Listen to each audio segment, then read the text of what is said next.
Jack Arthur Johnson, nicknamed the Galveston Giant, was an American boxer who, at the height of the Jim Crow era, became the first black world heavyweight boxing champion, 1908 to 1915.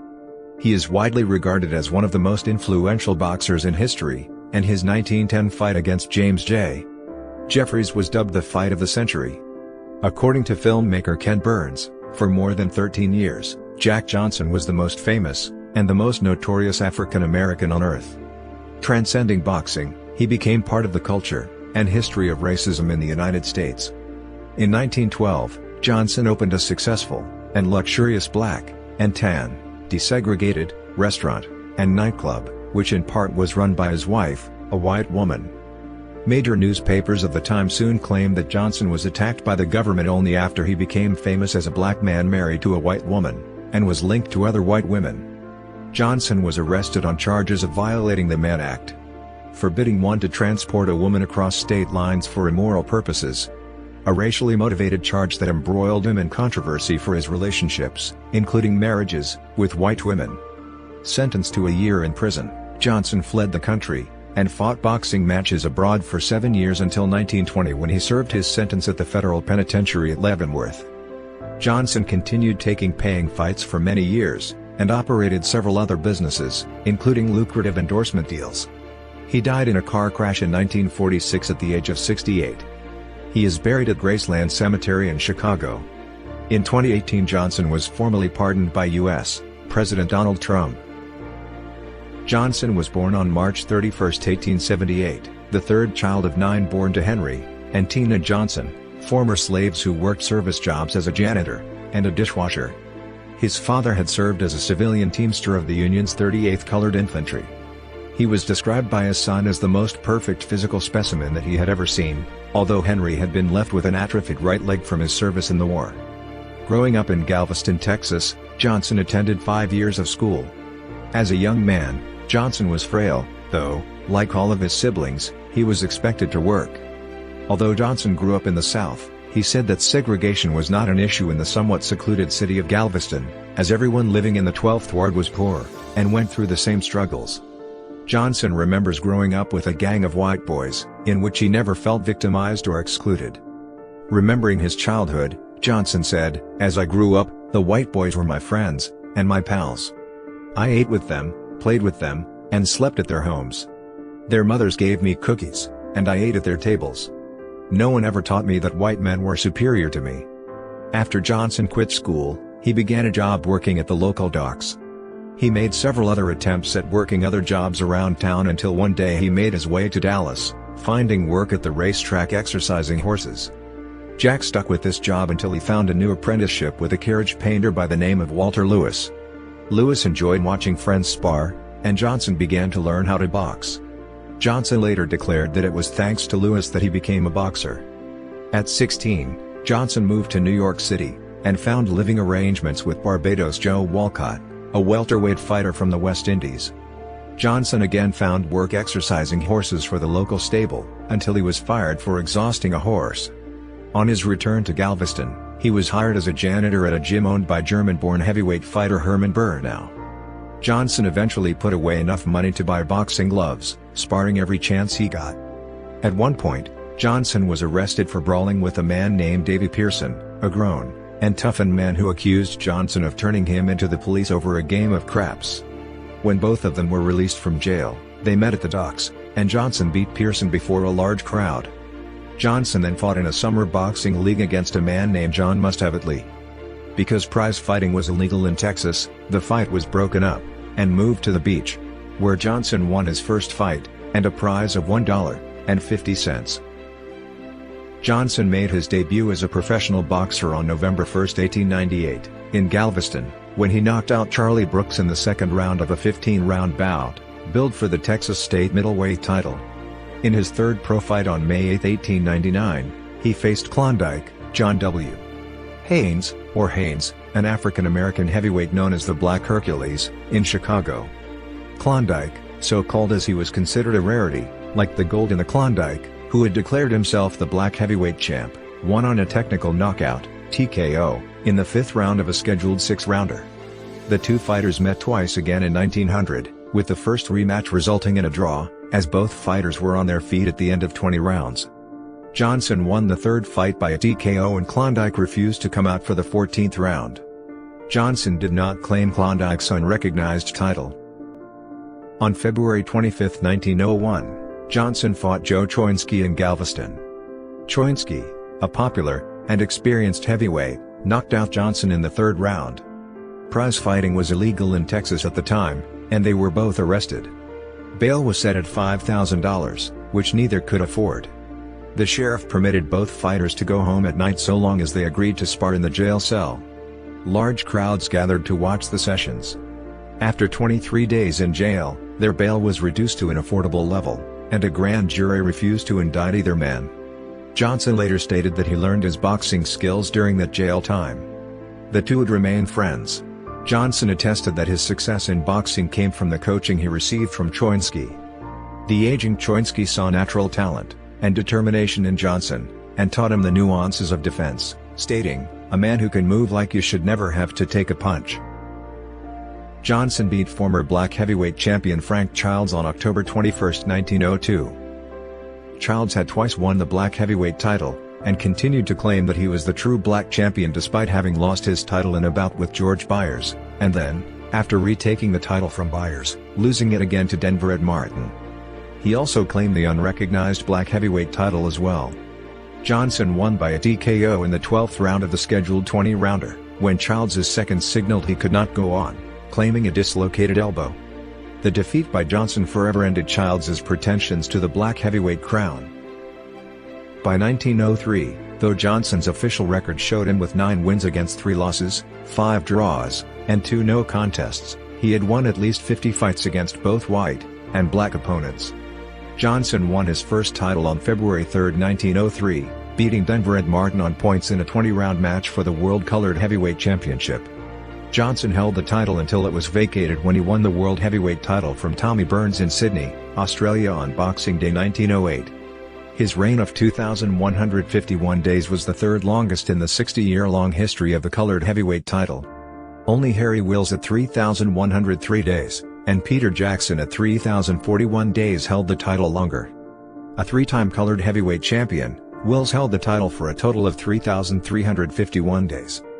Johnson defended the colored heavyweight title 17 times, which was second only to the 26 times Wills defended the title. While colored champ, he defeated colored ex-champs Denver Martin and Frank Childs again, and beat future colored heavyweight champs Sam McVeigh 3 times, and Sam Langford once. He beat Langford on points in a 15-rounder, and never gave him another shot at the title, when he was either colored champ or the world heavyweight champ.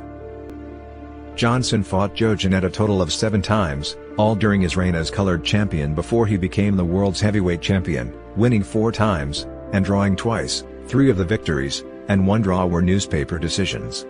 In their first match in 1905, they had fought to a draw, but in their second match on November 25, 1905, Johnson lost as he was disqualified in the second round of a scheduled 6-round fight. Johnson continued to claim the title because of the disqualification. After Johnson became the first African-American heavyweight champion of the world on December 26, 1908, his World Colored Heavyweight Championship was vacated. Jeanette fought Sam McVeigh for the title in Paris on February 20, 1909, and was beaten, but he later took the title from McVeigh in a 49-round bout on April 17 of that year in Paris for a $6,000 purse. Sam Langford subsequently claimed the title during Jeanette's reign after Johnson refused to defend the World Heavyweight Championship against him. 18 months later, Jeanette lost the title to Langford. During his reign as world champion, Johnson never again fought Jeanette, despite numerous challenges, and avoided Langford, who won the colored title a record 5 times. In 1906 Jack Johnson fought Sam Langford. Langford took severe punishment, and was knocked down 3 times, however, he lasted the 15-round distance. On November 27, 1945, Johnson finally stepped back into the ring with Joe Jeanette. The 67-year-old Johnson squared off against the 66-year-old Jeanette in an exhibition held at a New York City rally to sell war bonds. Fellow former colored heavyweight champ Harry Wills also participated in the exhibition.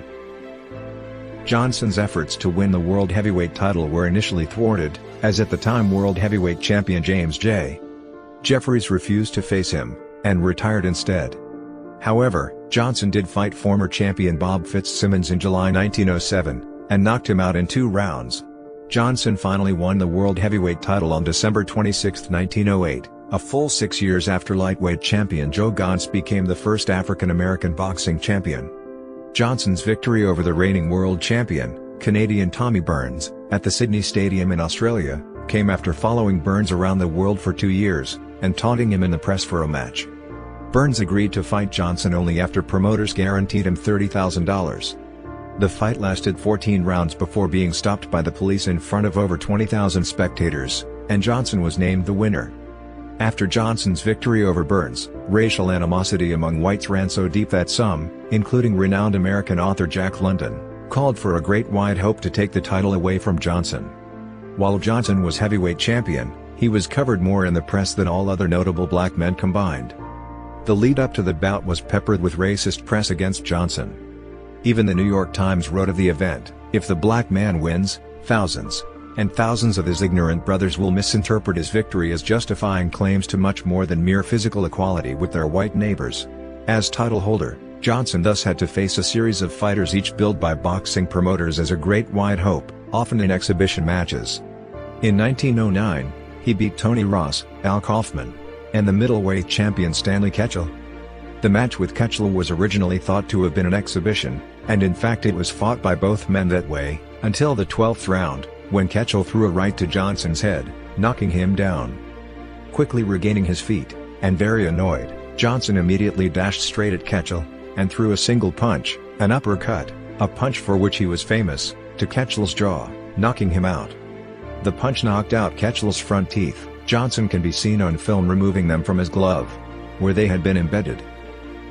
In 1910, former undefeated heavyweight champion James J. Jeffries came out of retirement to challenge Johnson, saying, "I am going into this fight for the sole purpose of proving that a white man is better than a Negro." He had not fought in 6 years, and he also had to lose well over 100 pounds to get back to his championship fighting weight. Efforts to persuade Jeffries to retrieve the honor of the white race began immediately after the Burns-Johnson fight. Initially Jeffries had no interest in the fight, being quite happy as an alfalfa farmer. On October 29, 1909, Johnson and Jeffries signed an agreement to box for the heavyweight championship of the world, and called promoters to bid for the right to orchestrate the event. In early December 1909, Johnson and Jeffries selected a bid from the nation's top boxing promoters, Tex Rickard and John Gleason. The bid guaranteed a purse of $101,000 to be divided 75% to the winner, and 25% to the loser, as well as 2/3 of the revenues collected from the sales of the right to film the fight. Each boxer received 1/3 of the equity rights. Although it was well understood that a victory for Jeffries was likely to be more profitable than a victory for Johnson, there were no doubts that the event would produce record profits. Legal historian Barack Orbach argues that in an industry that promoted events through the dramatization of rivalries, a championship contest between an iconic representative of the white race, and the most notorious, black fighter, was a gold mine. Jeffries mostly remained hidden from media attention until the day of the fight, while Johnson soaked up the spotlight. John L. Sullivan, who made boxing championships a popular and esteemed spectacle, stated that Johnson was in such good physical shape compared to Jeffries that he would only lose if he had a lack of skill on the day of the fight. Before the fight, Jeffries remarked, "It is my intention to go right after my opponent, and knock him out as soon as possible." While his wife added, "I'm not interested in prize fighting, but I am interested in my husband's welfare. I do hope this will be his last fight." Johnson's words were, "May the best man win." Racial tension was brewing in the lead up to the fight, and to prevent any harm from coming to either boxer, guns were prohibited within the arena along with the sale of alcohol, and anyone who was under the effects of alcohol, apples, and all other potential weapons were barred. Behind the racial attitudes which were being instigated by the media was a major investment in gambling for the fight, with 10-7 odds in favor of Jeffries. The fight took place on July 4, 1910, in front of 20,000 people, at a ring which was built just for the occasion in downtown Reno, Nevada. Jeffries proved unable to impose his will on the younger champion, and Johnson dominated the fight. By the 15th round, after Jeffries had been knocked down twice for the first time in his career, Jeffries' corner threw in the towel to end the fight, and prevent Jeffries from having a knockout on his record. Johnson later remarked he knew the fight was over in the 4th round when he landed an uppercut, and saw the look on Jeffries' face, stating, "I knew what that look meant. The old ship was sinking." Afterwards, Jeffries was humbled by the loss, and what he'd seen of Johnson in their match. "I could never have whipped Johnson at my best," Jeffries said. "I couldn't have hit him. No, I couldn't have reached him in 1,000 years." The fight of the century earned Johnson $65,000, over $1.9 million in 2021 dollars, and silenced the critics, who had belittled Johnson's previous victory over Tommy Burns as empty, claiming that Burns was a false champion since Jeffries had retired undefeated. John L. Sullivan commented after the fight that Johnson won deservedly, fairly, and convincingly. "The fight of the century is over, and a black man is the undisputed champion of the world. It was a poor fight as fights go, this less than 15-round affair between James J. Jeffries and Jack Johnson. Scarcely has there ever been a championship contest that was so one-sided. All of Jeffries' much vaunted condition amounted to nothing. He wasn't in it from the first bell tap to the last. The Negro had few friends, but there was little demonstration against him. Spectators could not help but admire Johnson because he is the type of prize fighter that is admired by sportsmen. He played fairly at all times, and fought fairly. What a crafty, powerful, cunning left hand Johnson has. He is one of the craftiest, cunningest boxers that ever stepped into the ring. They both fought closely all during the 15 rounds. It was just the sort of fight that Jeffries wanted. There was no running or ducking like Corbett did with me in New Orleans, 1892. Jeffries did not miss so many blows, because he hardly started any. Johnson was on top of them all the time. Johnson didn't get gay at all with Jeffries in the beginning, and it was always the white man who clinched, but Johnson was very careful, and he backed away, and took no chances, and was good-natured with it all. The best man won, and I was one of the first to congratulate him, and also one of the first to extend my heartfelt sympathy to the beaten man. The outcome of the fight triggered race riots that evening. The 4th of July. All across the United States, from Texas, and Colorado to New York, and Washington, D.C., Johnson's victory over Jeffries had dashed white dreams of finding a great white hope to defeat him. Many whites felt humiliated by the defeat of Jeffries. Black Americans, on the other hand, were jubilant, and celebrated Johnson's great victory as a victory for racial advancement.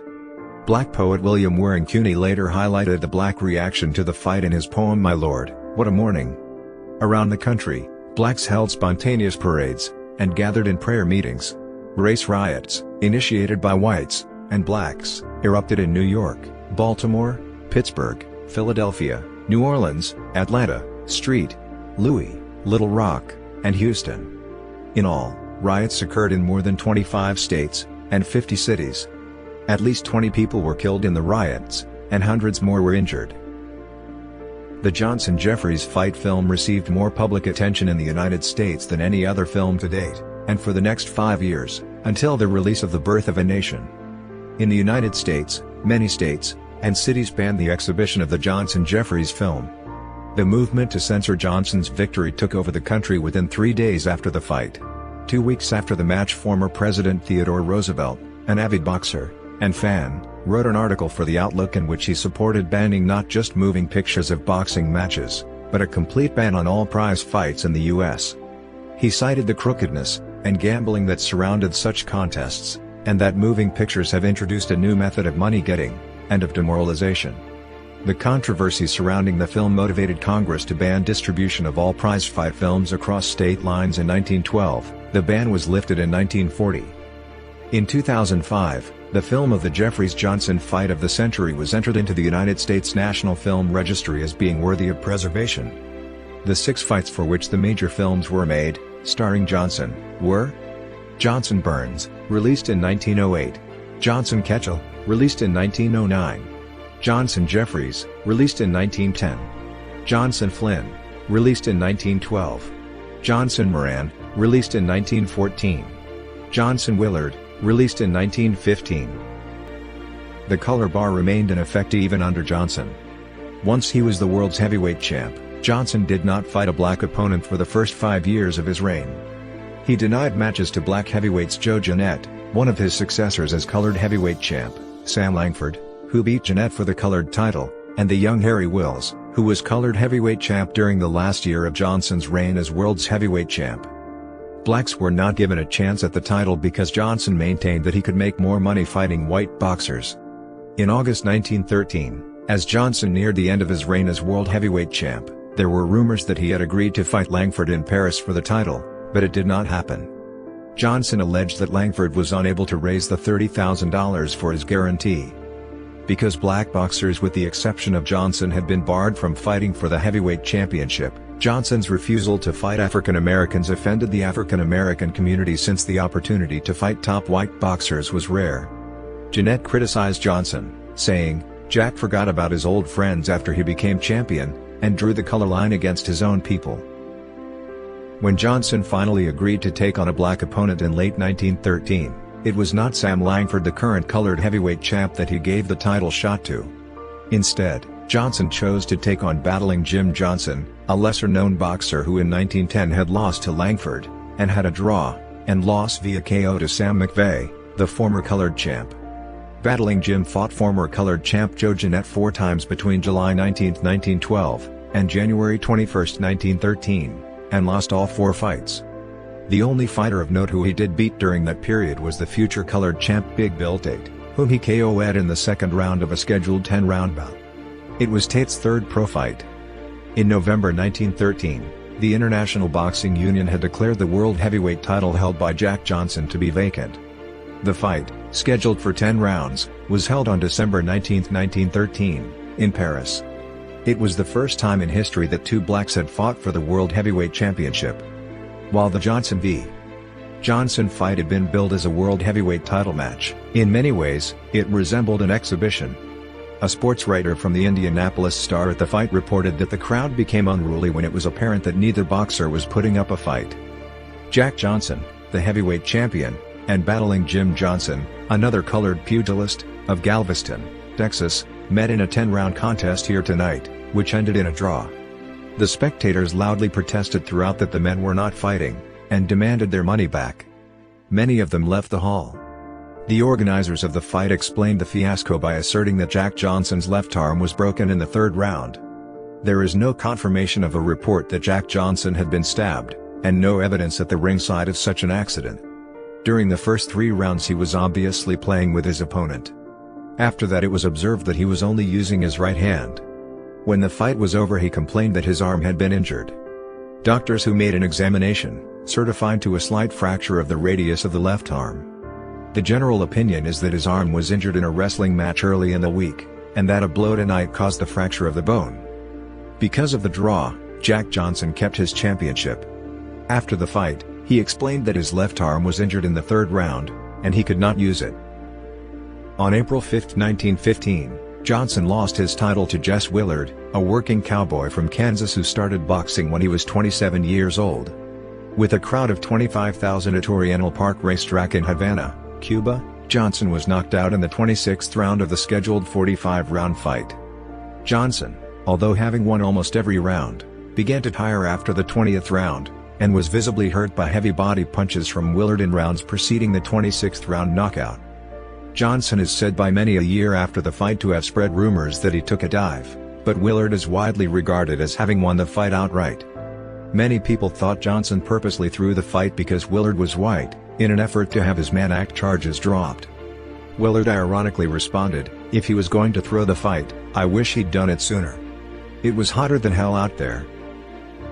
After losing his World Heavyweight Championship, Johnson never again fought for the colored heavyweight crown. His popularity remained strong enough that he recorded for Ajax Records in the 1920s. Johnson continued fighting, but age was catching up with him. He fought professionally until 1938 at age 60 when he lost 7 of his last 9 bouts, losing his final fight to Walter Price by a 7th-round TKO. It is often suggested that any bouts after the age of 40, which was a very venerable age for boxing in those days, not be counted on his actual record, since he was performing in order to make a living. He also indulged in what was known as cellar fighting, where the bouts, unadvertised, were fought for private audiences, usually in cellars or other unrecognized places. There are surviving photographs of one of these fights. Johnson made his final ring appearance at age 67 on November 27, 1945, fighting 3 one-minute exhibition rounds against 2 opponents, Joe Jeanette and John Balcourt, in a benefit fight card for U.S. war bonds. Throughout his career, Johnson built a unique fighting style of his own, which was not customary in boxing during this time.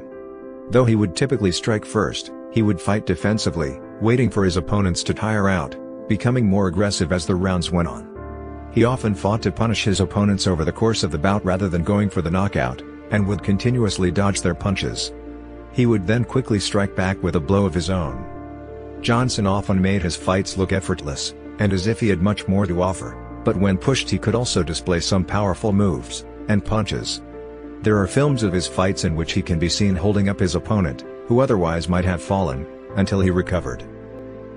Johnson earned considerable sums endorsing various products, including patent medicines, and had several expensive hobbies such as automobile racing and tailored clothing, as well as purchasing jewelry and furs for his wives. He challenged champion racer Barney Oldfield to an auto race at the Sheepshead Bay, Brooklyn dirt track. Oldfield easily defeated Johnson. Once, when he was pulled over for a $50 speeding ticket, he gave the officer a $100 bill. When the officer protested that he couldn't make change for that much, Johnson told him to keep the change as he was going to make his return trip at the same speed. In 1920, Johnson opened the Club Deluxe, a black and tan nightclub in Harlem. He sold it 3 years later to a gangster, Only Madden, who renamed it the Cotton Club.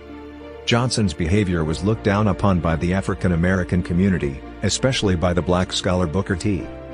Washington, who said it is unfortunate that a man with money should use it in a way to injure his own people. In the eyes of those who are seeking to uplift his race and improve its conditions, I wish to say emphatically that Jack Johnson's actions did not meet my personal approval, and I am sure they do not meet with the approval of the colored race. Johnson flouted conventions regarding the social and economic place of blacks in American society. As a black man, he broke a powerful taboo in consorting with white women, and would verbally taunt men, both white and black, inside and outside the ring. When asked the secret of his staying power by a reporter who had watched a succession of women parade into and out of the champion's hotel room, Johnson supposedly said, "Eat jelly deals and think distant thoughts." In 1911, Johnson, through an acquaintance, attempted to become a Freemason in Dundee. He was initiated as an entered apprentice at Forfar and Kincard and Lodge No. 225 in the city. However, there was some opposition to his membership from within the lodge, but mainly from the Grand Lodge, who tried to stop the initiation from going ahead due to most Grand Lodges in the USA threatening to withdraw their Scottish Grand Lodge representation if it did. The Forfarshire Lodge was suspended by the Grand Lodge of Scotland, and Johnson's fees were returned to him, and his admission was ruled illegal. In July 1912, Johnson opened an interracial nightclub in Chicago called Café de Champion. Johnson wrote 2 memoirs of his life, Mes Combats in 1914, and Jack Johnson in the Ring, and out in 1927. In 1943, Johnson attended at least one service at the Angelus Temple in Los Angeles, California. In a public conversion, while Detroit, Michigan, burned in race riots, he professed his faith to Christ in a service conducted by evangelist Amy Semple McPherson. She embraced him as he raised his hand in worship. Johnson engaged in various relationships, including 3 documented marriages. All of his documented wives were white. At the height of his career, Johnson was excoriated by the press for his flashy lifestyle, and for having married white women. According to Johnson's 1927 autobiography, he married Mary Austin, a black woman from Galveston, Texas. No record exists of this marriage. While in Philadelphia in 1903, Johnson met Clara Kerr, a black prostitute. According to Johnson's autobiography, Kerr left him for Johnson's friend, a racehorse trainer named William Bryant. They stole Johnson's jewelry and clothing when they left. Johnson tracked the couple down and had Kerr arrested on burglary charges. Johnson and Kerr reconciled for a while before she left him again. During a 3-month tour of Australia in 1907, Johnson had a brief affair with Alma Lola Toy, a white woman from Sydney. Johnson confirmed to an American journalist that he intended to marry Toy. When the referee printed Johnson's plans to marry Toy, it caused controversy in Sydney. Toy demanded a retraction, and later won a libel lawsuit from the newspaper. After returning from Australia, Johnson said that the heartaches which Mary Austin and Clara Kerr caused me led me to forswear colored women, and to determine that my lot henceforth would be cast only with white women. Johnson met Etta Terry Duryea, a Brooklyn socialite, and former wife of Clarence Duryea, at a car race in 1909. In 1910, Johnson hired a private investigator to follow Daria after suspecting she was having an affair with his chauffeur. On Christmas Day, Johnson confronted Daria, and beat her to the point of hospitalization. They reconciled, and were married on January 18, 1911. Prone to depression, her condition worsened due to Johnson's abuse and infidelity in addition to the hostile reaction to their interracial relationship. Daria attempted suicide twice before she died from a self-inflicted gunshot wound on September 11, 1912. In the summer of 1912, Johnson met Lucille Cameron, an 18-year-old prostitute from Minneapolis who relocated to Chicago, at his nightclub Café de Champion. Johnson hired her as his stenographer, but shortly after Daria's funeral, they were out in public as a couple. They married on December 3, 1912 at 3 p.m. Cameron filed for divorce in 1924 due to his infidelity. Johnson met Irene Pinot at the racetrack in Aurora, Illinois in 1924. After she divorced her husband the following year, they were married in Waukegan in August 1925. Johnson and Pinot were together until his death in 1946. When asked by a reporter at Johnson's funeral what she had loved about him, she replied, "I loved him because of his courage. He faced the world unafraid. There wasn't anybody or anything he feared." On October 18, 1912, Johnson was arrested on the grounds that his relationship with Lucille Cameron violated the Mann Act against transporting women across state lines for immoral purposes due to her being an alleged prostitute. Her mother also swore that her daughter was insane. Cameron, soon to become his second wife, refused to cooperate, and the case fell apart.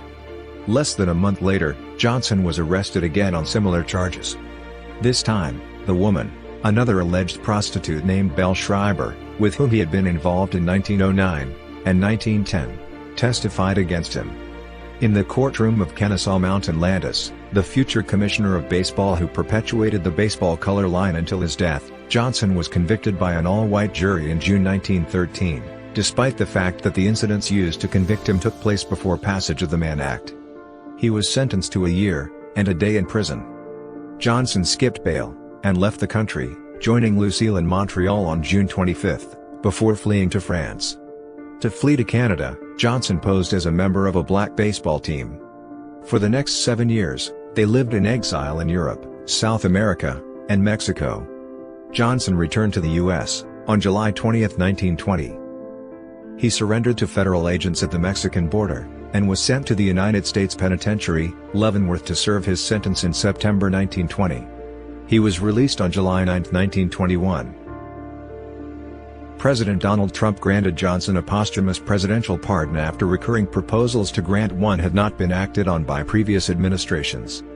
In April 2018, Trump announced that he was considering granting a full pardon to Johnson after speaking with the World Boxing Council Committee, along with actor Sylvester Stallone. Trump pardoned Johnson on May 24, 2018, 105 years after his conviction, during a ceremony which included special guests Sylvester Stallone, actor Deontay Wilder, then current WBC champion Lennox Lewis, WBC former champion Mauricio Suleiman, WBC president Linda Bell Haywood, Johnson's great-great-niece, and Hector Suleiman, president of the Board of Advisors of Skullus Occurrence. WBC President Jose Suleiman had reached out to presidential administrations dating back to Ronald Reagan's requesting a pardon. A bill which requested that President George W. Bush pardon Johnson passed the House in 2008, but failed to pass in the Senate. In April 2009, Senator John McCain, along with Representative Peter King, filmmaker Ken Burns, and Johnson's great-niece, Linda Haywood, requested a presidential pardon for Johnson from President Barack Obama. In July of that year, Congress passed a resolution calling on President Obama to issue a pardon. In 2016, another petition for Johnson's pardon was issued by McCain, King, Senator Harry Reid, and Congressman Gregory Meeks to President Obama, marking the 70th anniversary since the boxer's death. This time, the petitioner cited a provision of the Every Student Succeeds Act, signed by the President in December 2015, in which Congress expressed that this boxing great should receive a posthumous pardon, and a vote by the United States Commission on Civil Rights passed unanimously a week earlier in June 2016 to right this century-old wrong. Mike Tyson, Harry Reid, and John McCain lent their support to the campaign, starting a Change.org petition asking President Obama to posthumously pardon the world's first African-American heavyweight boxing champion for his racially motivated 1913 felony conviction. A persistent hoax on social media claims that Johnson invented the monkey wrench, and it was named a monkey wrench as a racial slur. Johnson did receive a patent for improvements which he made to the monkey wrench, but the first patent for a monkey wrench was awarded in the 1840s, around 35 years before he was born. On June 10, 1946, Johnson and a friend visited a segregated diner. When the diner refused to serve him, Johnson drove away angrily with his friend in the passenger seat. The car collided with a telegraph pole on U.S. Highway 1 near Franklinton, North Carolina. While his friend survived the crash, Johnson suffered fatal injuries, and died later that day at St. Agnes Hospital in Raleigh, North Carolina, which was the nearest black hospital. He was 68 years old. Johnson was buried at Graceland Cemetery in Chicago next to his first wife, Edidoria Johnson, who committed suicide in 1912. His grave was initially unmarked, but was later marked with a large tombstone which said only Johnson. A new marker was added after filmmaker Ken Burns released a film about Johnson's life in 2005. Johnson's new, smaller gravestone reads, Jack, John A. Johnson. 1878–1946. First black heavyweight champion of the world. Johnson's signature is on the back of the stone. Johnson was an inaugural 1954 inductee to the Ring Magazine's Boxing Hall of Fame, disbanded in 1987, and was inducted to the International Boxing Hall of Fame in 1993. In 2005, the United States National Film Preservation Board deemed the film of the 1910 Johnson-Jeffries fight historically significant, and put it in the National Film Registry. During his boxing career, Jack Johnson fought 114 fights, winning 80 matches, 45 by knockouts. Muhammad Ali often spoke of how he was influenced by Jack Johnson. Ali identified with Johnson because he felt America ostracized him in the same manner because of his opposition to the Vietnam War, and affiliation with the Nation of Islam. In 2002, scholar Malafi Kete Asante listed Jack Johnson on his list of 100 greatest African Americans. In 2012, the city of Galveston dedicated a park in Johnson's memory as Galveston Island's most famous native son. The park, called Jack Johnson Park, includes a life-size, bronze statue of Johnson. Actor and professional wrestler Dwayne "The Rock" Johnson's surname is in homage to Jack Johnson. His father, professional wrestler Rocky Johnson, was born with the surname Bulls, and chose his ring name in honor of the boxer before making it his legal name. The first filmed fight of Johnson's career was his bout with Tommy Burns, which was turned into a contemporary documentary, The Burns-Johnson Fight, in 1908. Folk singer and blues singer Lead Belly referenced Johnson in a song about the Titanic. Jack Johnson wanna get on board, Captain said I ain't hauling no coal. Fare thee, Titanic, fare thee well. When Jack Johnson heard that mighty shock, might have seen the man do the Eagle Rock. Fare thee, Titanic, fare thee well, the Eagle Rock was a popular dance at the time. In 1969, American folk singer Jamie Brockett reworked the Lead Belly song into a satirical talking blues called The Legend of the SS Titanic. There is no convincing evidence that Johnson was in fact refused passage on the Titanic because of his race, as these songs allege.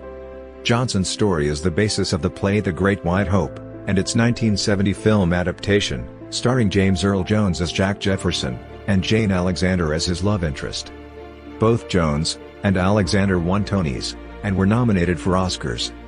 Also in 1970, Jimmy Jacobs and Bill Caden brought together much of the rare archive footage of Johnson which they had saved, and restored, and made the film Jack Johnson, with Johnson's words voiced by Brock Peters, and music by Miles Davis. Davis's score later became the 1971 album named after the boxer. It features the actor Peters, as Johnson, saying, "I'm Jack Johnson. Heavyweight champion of the world. I'm black. They never let me forget it. I'm black alright. I'll never let them forget it." In 2005, filmmaker Ken Burns produced a two-part documentary about Johnson's life, Unforgivable Blackness, The Rise and Fall of Jack Johnson, based on the 2004 non-fiction book of the same name by Jeffries C. Ward, and with music by Wynton Marsalis. The book won the William Hill Sports Book of the Year, 2006. Jack Johnson's life was the subject of a three-part series of the podcast History on Fire by historian Danielle Bellali. Several hip-hop activists have also reflected on Johnson's legacy, most notably in the album The New Danger, by Mos Def, in which songs like Zimzalabim and Blue Black Jack are devoted to the artist's pugilistic hero. In the closing track of the album Run the Jewels 3, a report to the shareholders, Kill Your Masters, Killer Mike of the hip-hop duo Run the Jewels re-invokes Jackson's image with the line, "I'm Jack Johnson, I beat a slave catcher Snaggletooth." Additionally, both Southern punk rock band The Spike is a Pipe Bomb, and alternative country performer Tom Russell have songs dedicated to Johnson. Russell's piece is both a tribute and a biting indictment of the racism Johnson faced. Here comes Jack Johnson, like he owns the town. There's a lot of white Americans like to see a man go down, like to see a black man drown. In the trenches of World War I, Johnson's name was used by British troops to describe the impact of German 150mm heavy artillery shells which had a black color. In his letters home to his wife, Rupert Edward Inglis, 1863–1916, a former rugby international who was a forces chaplain, describes passing through the town of Albert. "We went through the place today, October 2, 1915, where the Virgin statue at the top of the church was hit by a shell in January. The statue was knocked over, but has never fallen. I sent you a picture of it. It really is a wonderful sight. It is incomprehensible how it can have stayed there, but I think it is now lower than when the photograph was taken, and no doubt will come down with the next gale. The church and village are wrecked. There's a huge hole made by a Jack Johnson just outside the west door of the church." Jack Johnson was painted several times by Raymond Saunders. In Joe R. Lansdale's 1997 short story The Big Blow, Johnson is featured fighting a white boxer brought in by Galveston, Texas's boxing fans to defeat the African-American fighter during the 1900 Galveston hurricane. The story won a Bram Stoker Award, and was expanded into a 2000 novel.